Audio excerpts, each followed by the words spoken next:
Good morning my dear friends. আজ আমরা যে বিষয় নিয়ে আলোচনা করব সেটা হচ্ছে কাইন্ডস অফ অ্যাডভার্বস।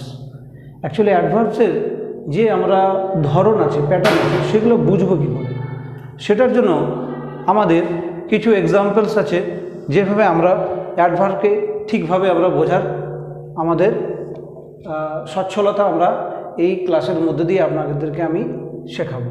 তো ফার্স্ট যেটা নিয়ে আমি আলোচনা করব সেটা হচ্ছে ফার্স্ট অ্যাডভার্ব অফ টাইম। তাহলে এখানে আমরা বুঝতে পারছি যে এই অ্যাডভার্বের মধ্যে আমরা শিখব যে সময়টা কিভাবে বুঝব। তো আমরা কিছু এক্সাম্পলের মধ্য দিয়ে আমরা এটা শিখব। তো প্রথম আমি জাস্ট এক্সাম্পল লিখছি এখানে, হি awakes। তাহলে এখানে আমি দেখতে পাচ্ছি সে ওঠে। কখন ওঠে?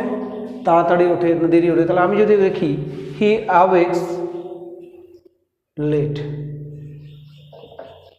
তাহলে এখানে বুঝতে পারছি যে সে দেরি করে ওঠে। ঠিক আছে, এই অনুরূপভাবে আরও কিছু এক্সাম্পলের মধ্য দিয়ে আমি বুঝবো, যেমন হি goes to school early। তাহলে সে স্কুল যায়, কী হয়েছে না খুব তাড়াতাড়ি স্কুল যায়। তাহলে এই যে আমি যে সময়গুলোকে আমি ব্যাপারগুলো আমি বোঝানোর চেষ্টা করছি, সেখানে আমি বুঝতে পারছি যে অ্যাডভার্ব অফ টাইমটা কীভাবে আমরা এখানে চিহ্নিত করতে পারছি। ঠিক আছে, সেকেন্ড যে পার্টটা নিয়ে আলোচনা করব সেটা হচ্ছে অ্যাডভার্ব অফ প্লেস। তাহলে এটার মধ্যে আমরা ঠিক বুঝতে পারছি যে প্লেস কিভাবে বুঝব। তাহলে এক্সাম্পল আমরা করব, হি কামস হিয়ার। তার মানে কি? সে আসে। কোথায় আসে? না সে এখানে আসে। দে গো দেয়ার। তাহলে আমরা বুঝতে পারছি এগুলো একটা প্লেসের আমাদেরকে এখানে রিকগনাইজ করছে এখানে। তাহলে হিয়ার, দেয়ার, তাহলে এই ধরনের এক্সাম্পলের মধ্য দিয়ে আমরা শিখতে পারলাম যে প্লেস কিভাবে এই অ্যাডভার্বের সঙ্গে আমরা ইউটিলাইজ করতে পারছি। Third, adverb of manner. তাহলে এই অ্যাডভার্ব অফ ম্যানার মানে হচ্ছে ধরন। ঠিক আছে, আমরা এক্সাম্পলের মধ্য দিয়ে দেখব কিভাবে এই ধরনটাকে ইউজ করব। দিলাম হি স্পিক্স, সে কথা বলে। কেমনভাবে কথা বলে? আমি তার ধরনটা দিলাম রুডলি। তাহলে সে রুডলি মনে হচ্ছে সে অভদ্রভাবে আমার সঙ্গে কথা বলে। সিম্পলি আমরা এটার মধ্যে বুঝতে পারছি এই ধরনটা কি। ঠিক আছে, সেম অনুরূপভাবে আর একটা এক্সাম্পল দিই, হি সলভ দ্য সাম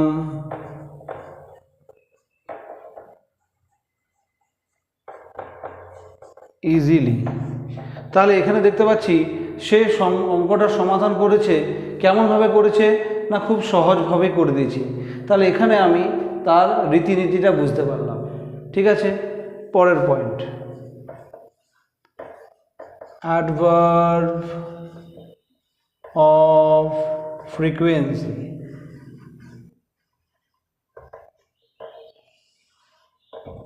ঠিক আছে, এখানে আমরা বুঝতে পারবো রীতিনীতি বা ধরন। ঠিক আছে, এখানে আমরা এই ফ্রিকোয়েন্সির মধ্যে কি শিখব? এটা রীতিনীতি শিখলাম। এখানে আমরা শিখব যে কতবার। তাহলে আমরা এক্সাম্পল দিই, he come to your home often, বা হি কামস হোম,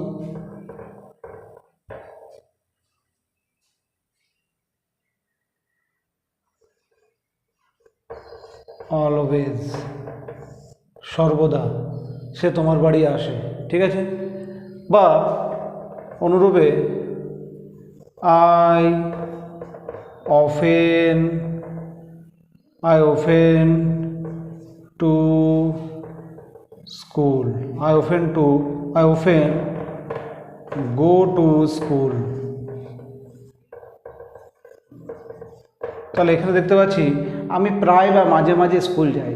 তাহলে এখানে আমরা যেটা শিখলাম সেটা হচ্ছে ফ্রিকোয়েন্সি, মানে হচ্ছে কতবার, তাই না। পরের পয়েন্টে আমরা যাব, অ্যাডভার্ব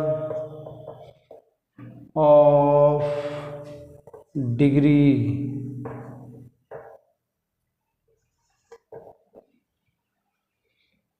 তাহলে এখানে আমরা কি শিখব, এখানে শিখব আমরা পরিমাণটা।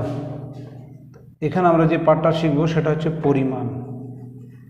কিভাবে পরিমাণটা শিখব না,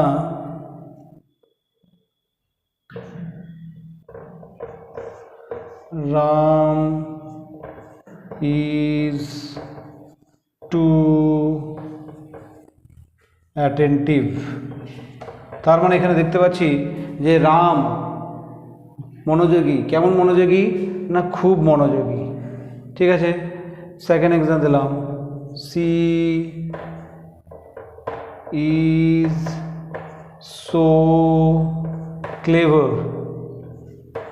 সে চালাক। কেমন চালাক না, অনেক চালাক। তাহলে এই পাঠের মধ্যে আমরা এটা শিখতে পারলাম পরিমাণটা। 6 নম্বর পাঠে আমরা শিখব অ্যাডভার্ব অফ অ্যাফার্মেশন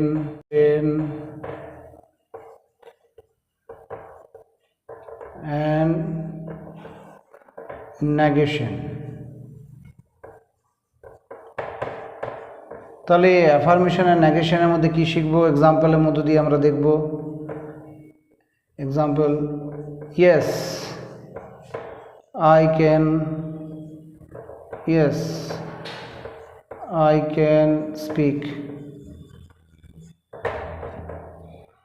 তাহলে আমরা দেখতে পাচ্ছি ইয়েস, এই যে কথাগুলো বলছি সেগুলো আমাদের অ্যাডভার্ব অফ অ্যাফার্মেশনের part. Suppose he never tells a lie। তাহলে আমরা দেখতে পাচ্ছি এখানে নেভার, নট যেগুলো আমরা ব্যবহার করি সেগুলো হচ্ছে অ্যাডভার্ব অফ অ্যাফার্মেশন বা নেগেশনের পার্ট। তাহলে আজকে আমরা যে পার্ট শিখলাম, আশা করি আমরা এই ক্লাসের মধ্য দিয়ে আমরা রিকগনাইজ করতে পারবো যে কোনটা কি, কোন ধরনের অ্যাডভার্ব। তো থ্যাংক ইউ ভেরি মাচ। আজকের মতো ক্লাস এতটাই।